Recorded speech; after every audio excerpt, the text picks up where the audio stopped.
Hey guys, welcome back to my channel gossip with Garima. मैं हूं आपके साथ गरिमा वाजपेयी। तो चलिए शुरू करते हैं आज का वीडियो। आज के वीडियो में हम आपको बताएंगे कुछ ऐसे सवालों के बारे में जो आप लोगों के द्वारा ही पूछे गए हैं। जी हां, कमेंट में गर्ग मनीष जी ने कई सारे सवाल किए हैं, एक साथ किए हैं और काफ़ी नाराज़गी भी जताई उन्होंने कि मैं देर से रिप्लाई करती हूँ। देखिए, बहुत सारे मैसेजेस होते हैं, जिस चक्कर में कुछ लोगों के जो सवाल होते हैं वो मिस हो जाते हैं। उसके लिए मैं आप सबसे माफ़ी मांगती हूँ, लेकिन मैं पूरी कोशिश करती हूँ आप लोगों के जवाब देने का। साथ ही साथ ये भी कोशिश करती हूँ कि डिटेल में वीडियो भी बना दूं आपके सवाल पर, ताकि आप लोग प्रॉपर डिटेल में सब कुछ समझ जाएं।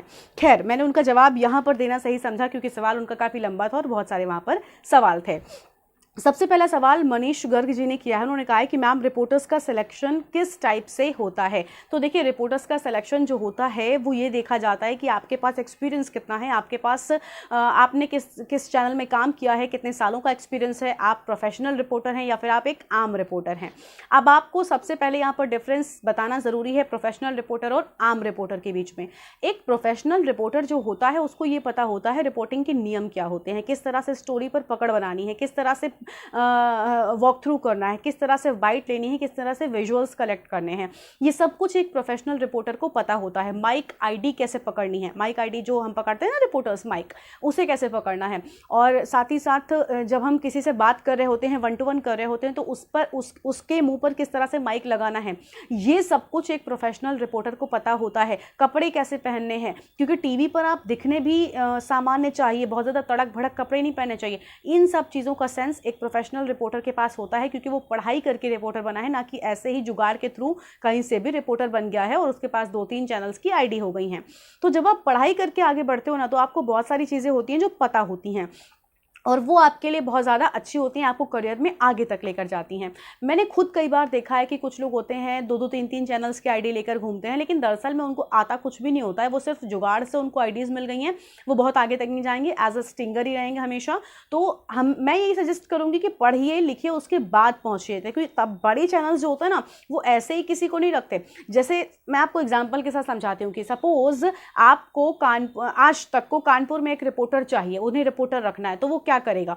सबसे पहले जो वहाँ के एक्सपीरियंस्ड रिपोर्टर्स हैं उनसे संपर्क करेगा कि क्या कोई दूसरे चैनल का भी कई बार आते हैं, जैसे ज़रूरत है, नहीं है वहाँ पर रिपोर्टर, तो लोग खुद से ही अप्लाई करना बहुत ज़्यादा शुरू कर देते हैं, लिंक्स लगाना शुरू कर देते हैं। बड़े चैनल में भी लिंक्स चलते हैं, लेकिन लिंक के साथ साथ आपका टैलेंट भी आपके पास होना चाहिए, तभी बड़े चैनल में आपको जॉब मिलती है, तभी बड़े चैनल में आपको वहाँ पर सिलेक्शन आपका होता है। तो इन सारी चीज़ों को आपको ध्यान में रखना है।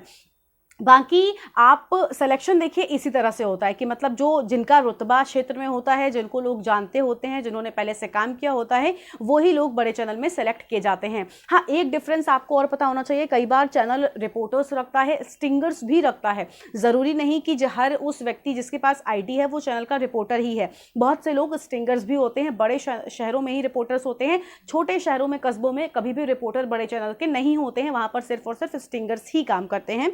तो ये हुआ मनीष जी के पहले सवाल का जवाब। अब आता है कि अगर सिटी वाइज है तो उस सिटी का रिपोर्टर उस वक्त क्या कर रहा होता है जब उस सिटी में कोई नेशनल चैनल पर चलने लायक खबर नहीं हो रही होती है। देखिए, पहली बात तो ऐसा होता है कि ऐसा है ही नहीं कि खबर कोई हो ना, खबर हमेशा होती है, कुछ ना कुछ कहीं ना कहीं ज़रूर होती है, बशर्ते आपको नज़र रखनी होती है। होता क्या है, जब आप एक बड़े शहर में अब आप किसी छोटे शहर में हो तो वहाँ पर रिपोर्टर होगा ही, मैंने पहले ही कहा, वहाँ पर स्टिंगर होगा, तो स्टिंगर के लायक की खबरें अलग होती हैं। लेकिन बड़े शहर में ऐसा हो ही नहीं सकता कि खबरें ना हो रही हों। हमेशा कोई ना कोई खबर आपके पास होती है, बस आपको उस खबर के नज़रिए से उस चीज़ को देखना होता है। खबर बनाना भी आपको आना चाहिए। हम क्या कहते हैं कि न्यूज़ सेंस आपके पास होना चाहिए। तो पहली बात तो मैं आपको बता दूं, ये आप तब समझेंगे, हो सकता है अभी आपको ना समझ में आए, जब आप इस फील्ड में एंट्री कर लेंगे। तो खबर हमेशा आपके पास होती है, पॉलिटिकल हो गई, जनरल हो गई, सोशल हो गई, कुछ ना कुछ खबर तो हमेशा होती है। तो इस वजह से मैं ये नहीं, मतलब इस सवाल का तो मेरे पास, और जब नहीं होती बड़े चैनल के रिपोर्टर्स के पास खबरें, तो फिर वो एक स्पेशल स्टोरी पर काम कर रहे होते हैं, या फिर जो अपकमिंग डेज होते हैं, जैसे अभी 15 अगस्त आने वाला है, आपके पास जब कोई खबर नहीं, आप फ्री हो, तो आप 15 अगस्त की तैयारी कर सकते हो। आप कुछ ऐसे लोग निकाल सकते हो जिन्होंने देश के लिए कुछ किया है, एक अलग स्टोरी बना सकते हो कि ये वो लोग हैं जिन्होंने इस साल देश का नाम रोशन किया, ये वो लोग हैं जिन्होंने ऐसा ऐसा करके हमारे देश का मान बढ़ाया। तो इस तरह से स्पेशल पैकेजेस बनते हैं जिन पर स्पेशल रिपोर्टर्स काम करते हैं। हाँ, होता क्या है कि जैसे इस तरह का कोई पैकेज कई बार सिर्फ जैसे सपोज मैं एग्जांपल के साथ बता रही हूँ, कानपुर के ही रिपोर्टर को पूरी स्टोरी कवर करने को नहीं दे दी जाएगी।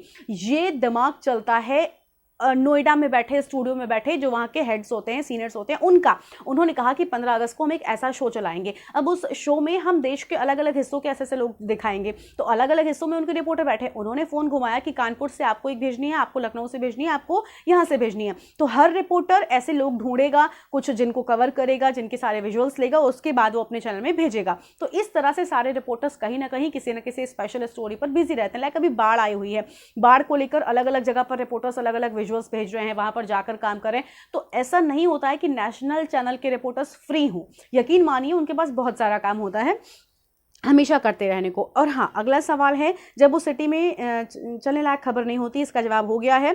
एंड हाँ, क्या उस वक्त भी चैनल सैलरी देता है?